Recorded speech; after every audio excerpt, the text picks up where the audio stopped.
That is what we call a cold open in the radio business.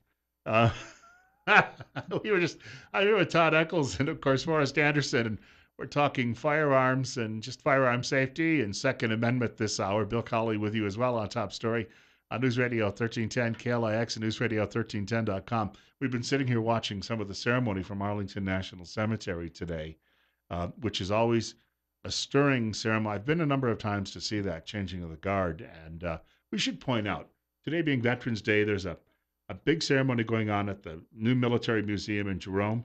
But veterans themselves, I mean, one thing you do learn in the military is how to handle at least a sidearm and often a lot more. I mean, my dad handled not only sidearms, but long guns and then tanks and had all of those things that he could do. But you're talking about a population out there that is already well schooled in this. But so many people, so few people, I guess that is, serve in the military any longer that we really don't.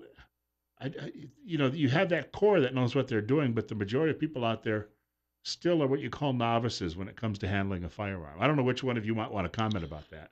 Yeah, I we see that on the shop all the time. In fact, most of the military guys now, they never touch a handgun in the military. Rifles. They use rifles and a handgun. In fact, they've been doing some testing for maybe a new handgun, but it's really low priority because their thought on it is if you're fighting and you've got a handgun in your hand, you're probably already at the end because that's a weapon of last resort. Why go to a gunfight and bring a pistol when the other guy's got a carbine and you're just going to be overmatched.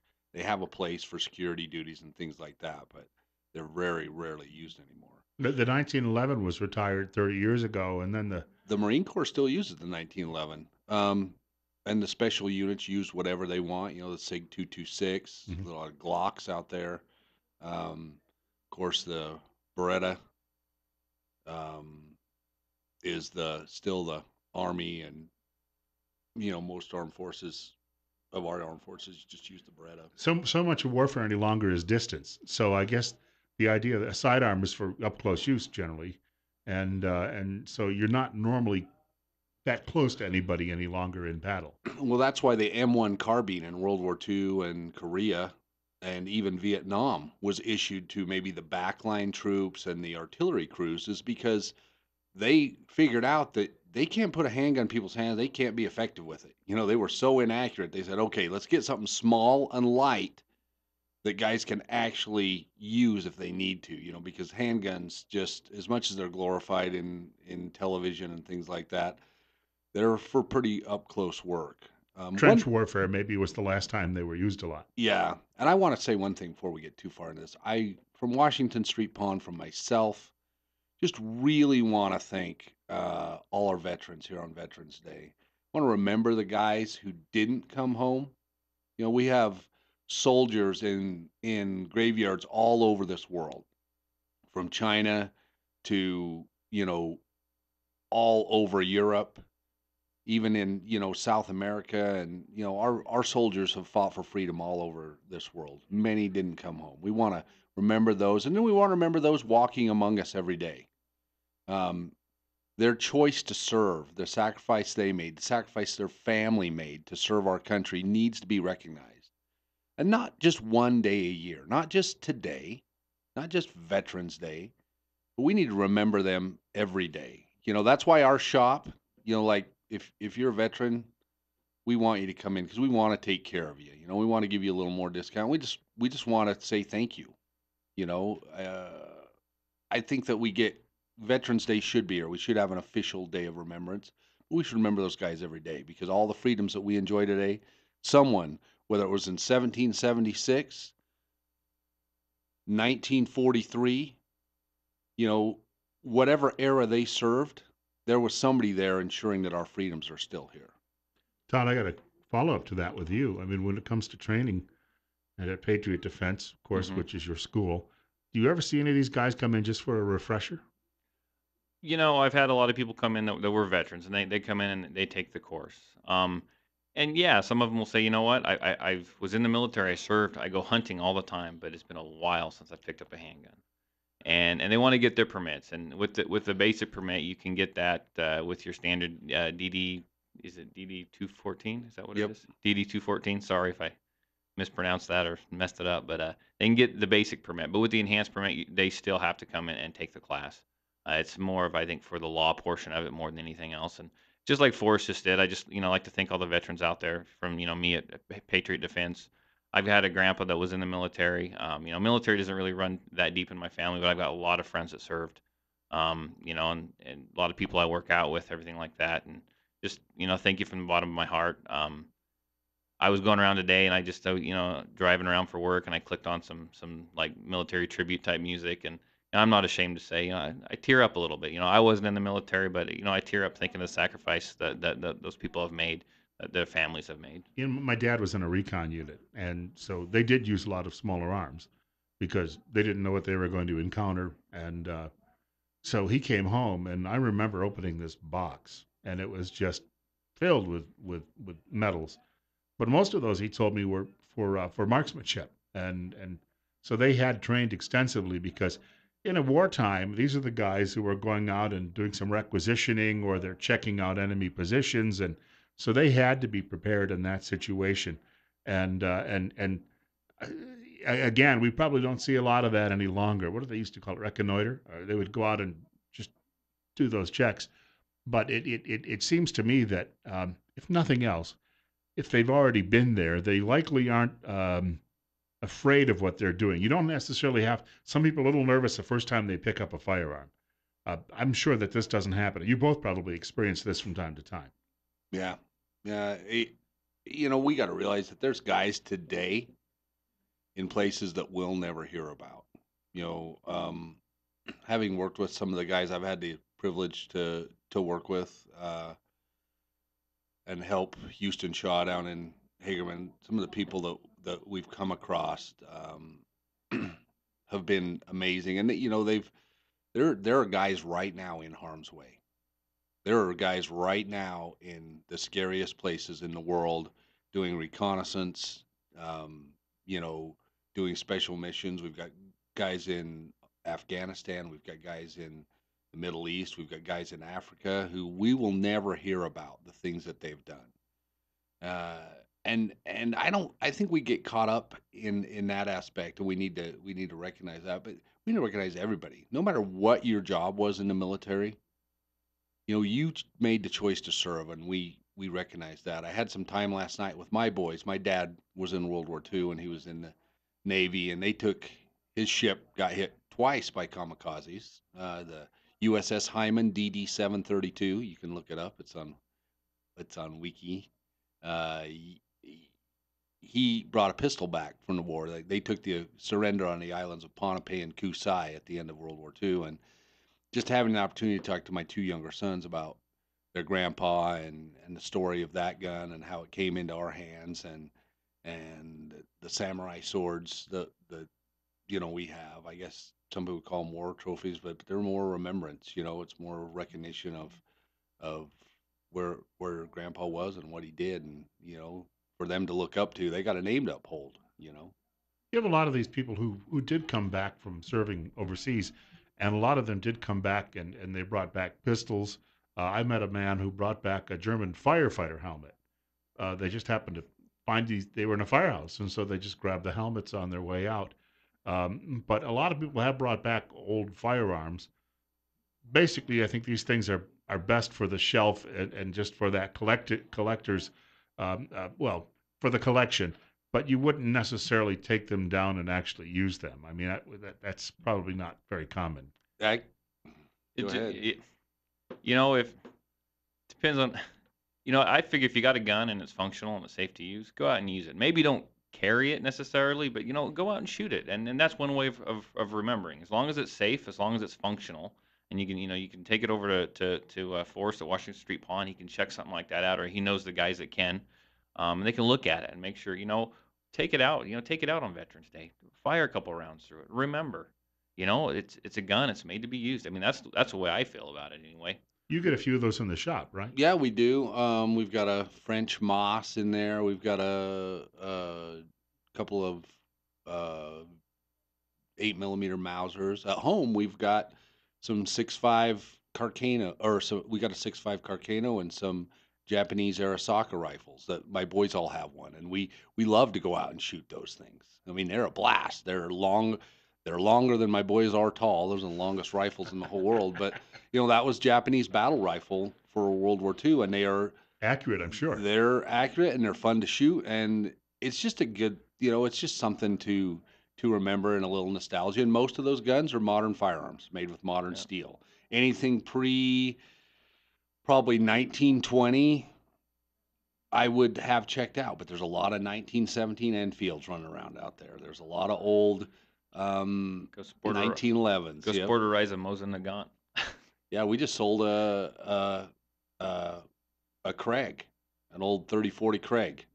Our Spanish American, the rifle we used in the Spanish American War. My grandfather gave me an old Kentucky long rifle when I was a boy. I must have been about 4, and we kept it in a gun cabinet at home for many, many years. And then I never, through a miscommunication after I moved away from home, my dad ended up selling it, thinking I had told him to sell it. And I never bothered to even ask him what he got out of it. But I would imagine if someone were to walk in with one of those, these are museum pieces today. Yeah. And not many people are probably parting with them, but you see these probably pop up now and then. Yeah, you see, we at the shop, we get all kinds of stuff in. We've had a lot of Walther P38s, wartime era. Um, we've had some U.S. issue 1911s come in that guys brought back from World War II and Vietnam, and there's just a lot of really cool stuff out there. On Veterans Day, it's fun to talk about that stuff, and it's always fun to go out and shoot an old gun like that, kind of in in remembrance of that. Uh, Con Paulus, hope he doesn't mind me sharing this story, but his father was in Greece in World War II in the U.S. Army, and Con is Greek, but his father served over in Greece, and on New Year's Eve, their tradition is go out and shoot your gun on New Year's Eve at midnight, and that's something I kind of picked up from them, and I've done thinking about him, and I'll go out and all the veterans of my family. My uncle Joe was in the 8th Air Force in World War II, and my brother Ron was in the Air Force. He was a pilot in Vietnam, and all these different eras of guys. It's fun to just remember them, and that's just a way to. And of course, living in Murtaugh, no one even was Oh no, bothered it's by fine. I wouldn't do that in an urban environment that. because I know in some of these third world countries they shoot up in the air on Ooh. holidays, and there's a lot of people end up getting Yeah. killed with those bullets Yeah. coming down. So yeah, it's something maybe you could load some blanks up and do or something like that. The worst thing you'll do out there is maybe take out the neighborhood coyote. Yeah, Yeah. You got to be safe. Firearms is all about safety, and I wouldn't say that it's necessarily safe to shoot up in the air, but they sell blanks for just about every caliber that they make. So We've got more coming up with Forrest and Todd in just a couple of minutes. Of course, Forrest from Washington Street Pawn here in Twin Falls, and Todd from Patriot Defense. And talk a little bit more about just Todd has a class coming up, of course, too, and details on that. We've got plenty of time left, too, this morning for your telephone calls at 736-0300. Bill Colley with you as well on News Radio 1310, KLIX, and newsradio1310.com. We're doing what we call cold opens today. That could become a common thing. It's just that I have to listen a little more closely because I expect I'm going to be hearing all sorts of happy music here in this situation. We got a couple of guests in studio with us as we do on Friday mornings. We've got Forrest Anderson from Washington Street Pawn and Todd Eccles from Patriot Defense. We're talking firearms once more this morning. Bill Colley with you at 924. It's 40.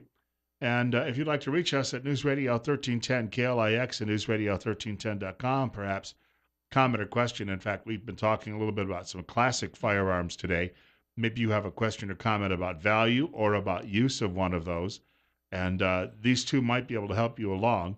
And obviously, first of all, I think that the safety point is if you have something like that you're using, before you actually go out and it may have been sitting in a closet or a safe for decades. You might want to make sure it's well cleaned because there are some old firearms that are going to misfire, and you could have a pretty serious situation if that happens. yeah, you need to always make sure if a gun's been sitting for a long time, make sure the bore's clean, make sure it's oiled. And there are some vintage firearms. If you've bought a vintage firearm at like a gun show or sale, there are some vintage firearms that right in the book they tell you do not shoot. They are not safe to shoot. some of the late war Japanese rifles are not safe to shoot. They didn't fully see the heat treating process, because they were just throwing guns together as fast as they could. There's some of the Japanese Nambu pistols that aren't safe to shoot. So, there's some stuff out there that just because somebody brought it back from a war and it's old, don't go buy ammo and stick it in it. Get it inspected, bring it in. We'll look at it for you, and we'll do some research. Google is your friend. You can always Google those, and generally, if there's an unsafe one, people will tell you. There are certain serial number breakpoints, like on the Arisaka rifles from Japan. They tell you, say, look, if it was made in this factory after this war, don't shoot it, because at that point they were taking sticks of wood, laying a piece of metal in them, and figuring out how to make a bullet go out of them. They were it was late war production. So you definitely want to get that stuff checked out. But if it checks out, go shoot it. They're a ton of fun to shoot. What's the oddest thing, Todd, anybody's ever brought to a class? Oh, I don't think anyone's brought anything really old. You see some revolvers and the like once in a I while. see some revolvers. I had a guy come in and he brought an old um single action, old revolver. I had actually the thing that comes to mind right now is there's a lady that came in. She had extreme arthritis in her hands, and she wanted to get her permit. She wanted to practice her Second Amendment rights. She had a 9-shot 22 revolver, a big old one, and it's one of those ones that you actually, when you went to load it, you actually had to remove the cylinder completely, and it was tough on her with her hands. She couldn't get her hands to work just right. And she stayed after class. Everyone else finished the class. She stayed after, her and her husband, and we worked with her to get this taken care of. And she wouldn't let me help her take it apart every time, and she was pretty sore time she got done. But I was so proud of her. I'll take the time. We sat down and we worked with that handgun, and we worked with that revolver, and she was able to shoot those rounds and get her permit. To me, as long as it's safe, you can bring whatever you want to my class. As long as it's safe. If I look at that gun and I go, that I deem that unsafe, or if you're using that gun and something happens, I've had a couple guns that where the hammer would lock back and you couldn't get it off. You couldn't release the hammer. Nothing would happen. I'm not a gunsmith, and I'm not going to take your gun apart in my class. And what I'll do is I'll end up just taping up that hammer, putting a piece of cardboard there, and I'll physically walk it out to your vehicle for you after we get it unloaded. But I'm not going to allow that in the class. But bring what you got. Bring a 22. Bring a 38 special. Bring whatever you have. It's better than a stick. I'll teach you how to use it. We'll go from there. What's the number people should call if they because you have a class coming up shortly? Yeah, I do. If you got a class on November 19th, which is a Saturday, we start at 8 o'clock in the morning. We'll be done by 4:30, 5 o'clock, depending on the class size. You can get a hold of me at area code 620-794-6223. Call me there, text me. We'll get you signed up. I'm taking actually lots of calls every day. I think harvest is getting close to being over mostly, and people are getting freed up.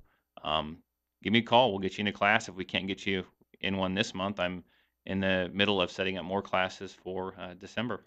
About a minute before the break for us, but people who'd like to get in touch with you, you're not too far away from downtown Twin Falls. No, we're right across the street from Platt Electric, 321 Washington Street. We're 3 blocks south of Addison, right there on Washington, red and white building. We usually have some sort of vehicle parked. Old My cars. old blue Ford truck is sitting out there, and come in and see us. If nothing else, just come talk shop with us a little bit. We got some really cool stuff in there.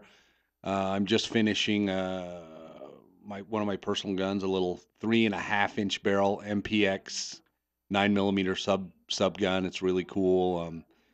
Lots of ARs. I want to thank everybody also. We had a lot of people after last week's show come in and really talk and make sensible decisions about firearms. They didn't panic buy. And now they're glad they didn't, because those firearms are still the same price. There was a lot of retailers overcharging for those, and there was a lot of retailers who bought up other people's stock to speculate on that to try to drive the price up. But I can tell you those guns are as inexpensive as they've ever been, and for a Second Amendment guy, that election, we're in good shape. We need Put to. We'll make a couple of mentions about that in the next half hour. I do want to mention if we will be available too to take your telephone calls. Forrest Anderson, Todd Eccles, Bill Colley on Top Story on News Radio 1310, KLIX and newsradio1310.com. It's 40 at 9:30. We have a couple of guests in studio with us. We're talking firearms today. Forrest Anderson from Washington Street Pawn, Todd Eccles from Patriot Defense, And Bill Colley as well on News Radio 1310 KLIX, newsradio1310.com. The show is Top Story. Right now it's 39. We may be up in the mid 60s before the day is over. We were just commenting just before the break about it looks as if for the time being, for at least the immediate future, worries about the Second Amendment at least go to the back burner. I know that we always feel that there's always going to be, it's that eternal vigilance you need. Todd, I'm sure that, you're looking at this too, because this would be bad for business if somebody came along and suddenly said that amendment only means you can carry a musket when the government calls you to fight. Yeah, I looked at it as it might be actually good for business for a little while, but then it'd get real bad real quick. Yeah, you know, it's good. The guy Trump who's in there now. I think we're set for at least the next 4 years or so. I think right now is when you need to do it. I'm not, no panic, but go ahead and get your permit if you got some extra dollars and you want to practice your Second Amendment rights. Do it. Do it now. Get it done. Get it out of the way. Um, get a hold of me. I can answer any questions that you have. My number is 620-794-6223. This class I have in coming up on the 19th is actually filling up pretty quick. I think I go through a couple slow months and then I start to get busy again. And I think people are, it's kind of getting cold out. It's kind of getting darker earlier, and people don't have a lot to do. So there's time to take a class, time to go shooting. We got to point out that this time of year, too, though, that the class itself, as well as firearms, are wonderful gifts for family members. And I do think it tells you that you care when you give them one of these. Yeah, it's a great gift. And, think about a gift of a firearm. It's not like buying them something that in 6 months is going to be worthless. Firearms always keep their value. And it's a good thing to get them firearm and get them a class. It's a great combination gift. That way they can have that and know how to use it. And the other thing I kind of wanted to talk about this election cycle is don't stop. We see the momentum that's going, but we saw this before when the conservatives took both houses of Congress. They said, "Oh, we're going to do this, this, and this," and they immediately didn't do anything. They immediately sat back and said, "Well, we got elected. We got a job for the next 4 years." Hold your politicians accountable. If they don't deliver on their campaign promises, find somebody else.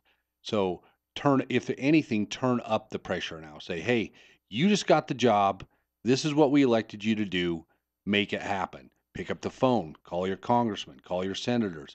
Make sure that a bunch of campaign promises don't disappear in the next 90 days. Make sure that they actually deliver on those promises. Is it worthwhile to check? I mean, there are ratings of politicians that come out from like NRA and various organizations. They're not endorsing anyone necessarily, but they give you a rating. Um, Bottom line, it's all politics, in my opinion. Don't take someone else's rating. Do some research yourself. Find out what that guy promised he was going to do and see how much of it he actually got accomplished. Last election cycle, the conservatives got elected. They said, oh, we're going to repeal Obamacare. We're going to do this. We're going to do this. We're going to do this. None of those guys on either side of the aisle have gotten anything done. They're serving one term. They're getting lifetime health benefits. They're getting lifetime pensions. They're voting their own pay raises. They're doing all this stuff, and they're not being held accountable. So this time, we have a wave of support. Get on the phone, write a letter, put some pressure on them, make them get something done. There's no reason they shouldn't be able to accomplish everything that they promised because they have both houses of Congress and they have the presidency. So they should produce. It's also important to have people at the local level who understand this too, as well, because sometimes local governments will have ordinances and the like that come in. You referenced the city of Buell. Buell has some unusual ordinances when it comes to firearms. A lot of people may not even be aware of that. I think they got that one.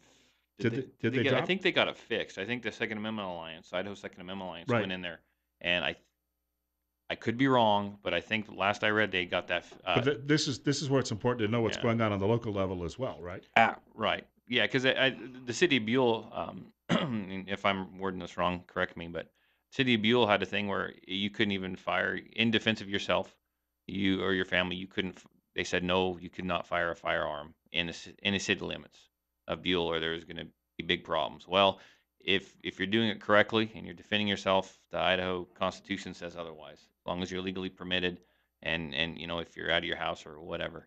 But the city of Buell said no, that doesn't work. So the Idaho Second Amendment Alliance came in. They went to some meetings. I think there was a petition going around, people writing letters. I think they finally got them to change their wording, saying this supersedes you. You can't have this anymore. Yeah, I think that one thing I've been thinking of is if you're a patriot, people often think of patriots somebody that did one big act for one moment in their life. Being a true patriot in this country is doing the dirty work every day. Mhm. Yeah. Remembering every day, being vigilant every day, and making sure that our freedoms are kept. It's not for most of it's not going to boil down to one heroic big act that saved the country. It's not like the movies. Most of it is just being a good person every day, representing your community, being good to your neighbors, giving to those in need, and ensuring that our rights as U.S. citizens are protected. And that's by hounding our politicians, making sure they're doing their job. If there are policies that aren't correct, make them change it. Hold that thought. We're coming up on 9:40. It's 41. We got about 15 minutes left before we wrap up today. And joining me in studio, Todd Eccles from Patriot Defense, Forrest Anderson from Washington Street Pawn, Bill Colley as well on Top Story on News Radio 1310, KLIX and newsradio1310.com. It's 42.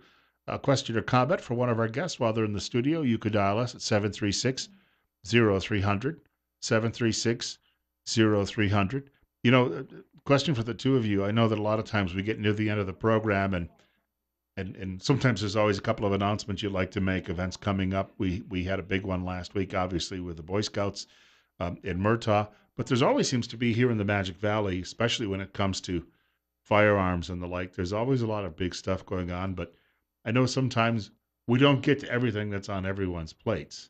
And sometimes if you've got something urgent, this is an opportunity as we get near the end to bring that up. I would only say that we talked a little bit about gifting for people and the like. When I was a kid, actually, November was one of the busiest months because growing up back east, this is when deer hunting season opened. And usually we had a lot of people who came into the area on the Thanksgiving weekend and were actually from outside of town. A lot of them we thought should have taken a safety course or two or had a refresher.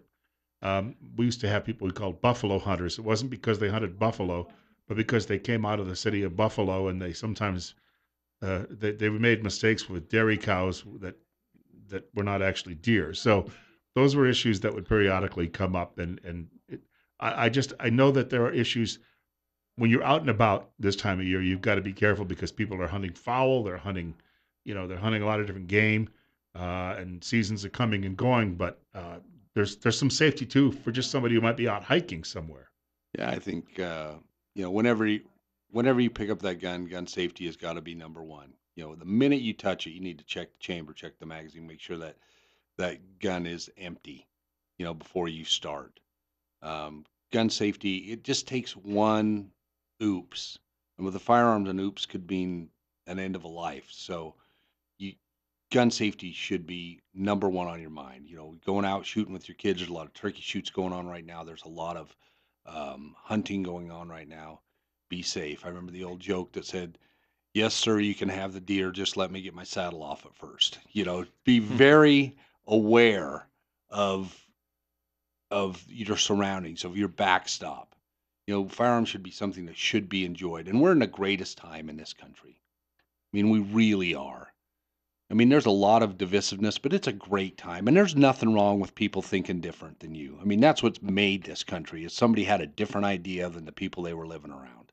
That's what allowed them to come here and establish freedom because they thought a little bit differently. And if there's people that think differently than you, put all that aside.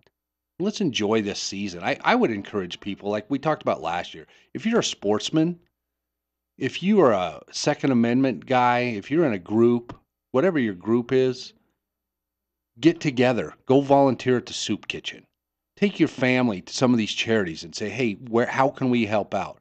Good for an image of your group too. Yeah, and bigger than that, find a family in your neighborhood that needs help, and help them. Adopt a family for Christmas. Find a child that needs things for Christmas. Find maybe a college student that needs help with his tuition.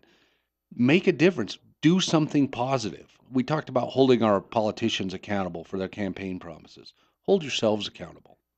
Go out there and do something. Find somebody that needs, give somebody a hug. Go to an old folks home. Find some veterans there today who maybe have no one to visit them. And I think it should be pointed out, like our World War II veterans and our Korean War era veterans. While they were serving, someone was home, recycling. Someone was home working in the factories. There was a lot of spouses who lived during that era. My mother, uh, you know, they would do all the drives, aluminum drives, steel drives. She was at home, and they helped build the weapons that our soldiers used to win that war. Go find those people. Go visit some. Go to an old folks home and visit the veterans today. Shake their hand, give them a hug. Just make them know that they're remembered. That what they did may have been 65 years ago, may have been 70 years ago, but that sacrifice still means something today. So go out there and spend some time with them today. I would encourage people to do that. If you get off work, if you have a lunch break, go visit the nearest rest home and say, hey, do you have any veterans here? And shake their hand. Tell the two of you a story because we talked about hunting and the like and some safety. My dad had been an avid hunter, but he gave it up. I was probably still in diapers because he says he was hunting and he took a deer down in a gully and he was scrambling down the side of the gully and somebody on the other side decided to shoot at him and they outnumbered him and they scurried down the gully and grabbed the deer. And at that point, he decided he no longer, with three children at home, wanted to be out hunting because he thought he might not come back. And Todd, I think one of the things you may stress when you train people is there's a goal oftentimes that says you're training for the day you may need this, but the idea is you hope you never need it in that situation. Right. It's like having that smoke detector in your house. You don't ever want to have to use it, but you got it there to help get you out of a pickle. If you ever need it, it's a good thing. Same thing. I don't come take a class. Don't go buy a firearm because you want to need it because you buy it just in case you may need it. It could save your life. It's like a flotation device. It's like, just to have there just in case. I don't want to use my gun. I carry my gun every day. I don't want to use my gun. But you know what? If I ever have to, I know how. The knowledge is there. I go out and practice with it, so I know how. I just like to even kind of touch on what Forrest was talking about. This time of year, Thanksgiving, I know a lot of my friends and stuff, what they do on Thanksgiving with their families, everyone gets together and they go out and shoot. Some guys out there throwing clay pigeons in the field and they're having a good time shooting it. Well, that's good, but remember safety, safety, safety, safety. And there may be that family member that's not a gun guy and he wants to try this out. Go over a little safety spiel with him. Talk to him about safety. Make sure everyone knows where the line is, not, the firing line, what not to cross. Make sure they know how to use those guns. Make sure they're safe. And take a friend. Take someone out this holiday season. Something. There might be someone who isn't against firearms who's never shot one. And we got to keep this going. We got to keep the interest in firearms and the Second Amendment going. Take someone out who's never shot before and show them how much fun it can be. You're going And to have a lot of people coming into your homes this time of year, and people, uh, when I was a kid, my dad did not lock up firearms in the house. He mhm. taught us we didn't touch them. I've told the story before on the air. I opened up. He told me to get some socks out of a drawer for him one day, and opened the wrong drawer, and there was a pistol there, and I just closed that drawer, opened the other drawer to grab the socks, and that was the end of it. But you sometimes have people come into your home, visiting large numbers of relatives, and some of them may not be familiar with firearms, and they've got kids, and you don't want them picking something up that they found somewhere, because I know from my own experience, my daughter, when she was 2, 3 years old, she thought nothing of opening up a drawer in the kitchen and just start going through it. This is the curiosity they have. Yeah, you have to be aware. If kids, the only familiarity they have with firearms is watching a television show, then yeah, someone's going to get hurt because on television shows, people get shot, they jump up, and in the next week's episode, they're just fine. Mhm. So, yeah, if you got family coming in town, they're not firearms people, even if they are, your gun should always be locked up. They should always be safe. Well, Um, yeah, you got new family members, coming. If you're gonna carry a gun, I know a lot of people that carry at home. Criminy, I carry at home. But you know what? If my carry gun is at home with me, it's on my side, it's in my holster, it's on my belt somewhere. Why is that? Because I have ultimate control over that gun. Okay, I don't set it on the refrigerator. I don't leave it on the counter. I don't leave it on the table. So just be responsible with it. Just be responsible with it. You got family members with little kids who may not know about guns. So be responsible. Lock them up. Keep them on your belt. I uh, I had a little poem I wanted to read today, Bill. I don't know because it's Veterans Day. It's my favorite poem. I try to read this poem at least once a month. For a while, I read it every day, See, but this is a man of the world. He reads poetry and he knows his firearms. well, it's something on Veterans Day I wanted to read. It's a poem by Chief Tecumseh, who was one of our great Indian chiefs. Very educated, very wise man. Reminds me of my father, who was a very wise man. The poem is called "The Fear of Death," and it says, "So live your life that the fear of death can never enter your heart. Trouble no one about their religion. Respect others in their views and demand that they respect yours. Love your life, perfect your life, beautify all things in your life. Seek to make life long and its purpose in the service of your people. Prepare a noble death song for the day when you go over the great divide. Always give a word or a sign of salute when meeting a passing friend, even a stranger, when in a lonely place. Show respect to all people and grovel to none. When you rise in the morning, give thanks for the food and for the joy of living. If you see no reason for giving thanks, the fault lies only in yourself. Abuse no one and no thing, for abuse turns the wise ones to fools, and robs the spirit of its vision. When it comes your time to die, be not like those whose hearts are filled with the fear of death, so that when the time comes, they weep and pray for a little more time to live their lives over again and in a different way. Sing your death song and die like a hero going home. I think that says a lot about the attitude that we should have in this life. Respect the people around you. You don't have to grovel to them. If you have beliefs, it's okay to have those, but be respectful to each other. And when you're done, when your time comes, all of us, we don't know when that time's going to come, but live your life in a way that when it does come, you don't have any regrets. None of us are perfect. We make mistakes, but make the good more than the bad, especially in this season. Find a veteran today. I challenge people today on their lunch break after work to go to a veteran's home and shake someone's hand. You don't have to be there for 3 hours. Just take the minute to you'd be amazed the effect you'd have if you just shook their hand and said thank you for your service. And I said that to someone yesterday, and then I was recalling that I read a political column some months ago where someone says, "Oh, that's become overused," but I don't think you can say it enough. I really don't. I think that if somebody, when I hear the stories, not just even people who served in it, and they may have been in a period where there was no war going on, you're still away from your family. You're still in places sometimes. A friend of mine told me the story about being at was what was then called Camp Drum. It's Fort Drum now, and the temperatures would drop to 40 below overnight when they were stationed there. He told me a story about during the warmer months when he was sleeping in his tent one night, and he said he felt something hot across his feet, and he woke up and there was a bear breathing on his toes.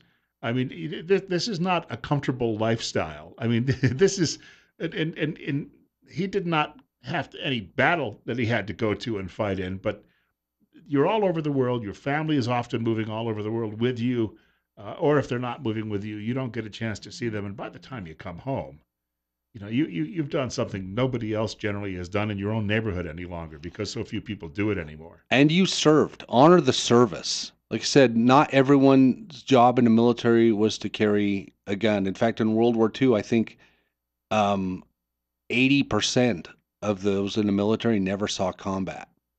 But still, they were there. They raised their hands. They stepped up. They served their country. They deserve our respect. So take a minute today and do that. Take a minute to recognize them and their service.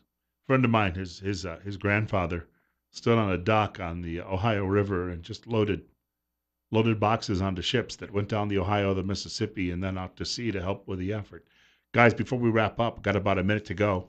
Your contact information, Forrest. Washington Street Pawn, 208-735-0012 is our phone number. 321 Washington Street is the address. We're 3 blocks south of Addison on Washington Street. And Todd? Patriot Defense, you can call me or text me at area code 620-794-6223. You can find us on Facebook under Patriot Defense. Like the page. It'll keep you updated of all the upcoming classes and everything. I look forward to hearing from you. My next class is on the 19th. If you're interested, give me a call. By the way, I've now memorized that is a Kansas exchange from the brief period you lived in Kansas, which, as I understand, is a beautiful place. Nobody would. It's a lot like Idaho. It's just not as hilly. Mine was green and hilly. I was by Missouri. Which is where one of my grandfathers was born, and then they briefly lived on the Kansas side, Okay. and so, but he always considered himself a Missourian. Not that there's a rivalry between the two states. That wouldn't happen. Got to thank the two of you for coming by. And Rush Limbaugh is coming up next following the news at 10 o'clock from Fox. Bill Colley with you as well. Want to thank both Todd and Forrest for coming in today. We'll see them again next week. It's 45. And want to point out, too, God willing, the creek don't rise. I'll be back here on Monday morning between 8 and 10 o'clock. We get to tee it up and do it all over again.